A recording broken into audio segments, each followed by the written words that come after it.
Microsoft power point header logo কিভাবে দেব, এই header logo automatically বাকি স্লাইডগুলোতে কিভাবে নিয়ে আসবো। হাই এভরিওয়ান, আসসালামু আলাইকুম, I am Jen and this is my first video about MS PowerPoint. দৈনন্দিন জীবনে পিসিকে কাজ করতে গিয়ে অনেক সমস্যার সম্মুখীন হয়ে থাকি আমরা, তাই ভাবলাম এ বিষয়ে কিছু ভিডিও আপলোড করি, যদিও এটি স্ক্রিন ভিডিও নয়। তো ফার্স্ট অফ অল কী করব, আমরা এমএস পাওয়ার পয়েন্ট ওপেন করব।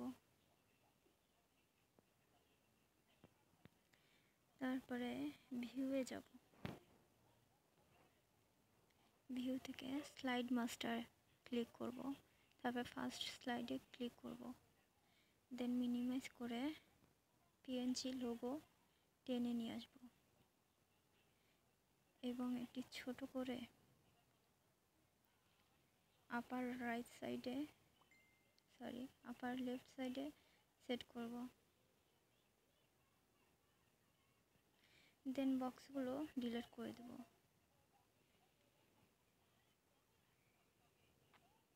উপরে ক্লোজ মাস্টার ভিউ লেখা আছে, সেখানে ক্লোজ করে দেব এবং নেক্সট টাইম নিউ স্লাইড নিলে হেডার লোগো অটোমেটিক্যালি চলে আসবে।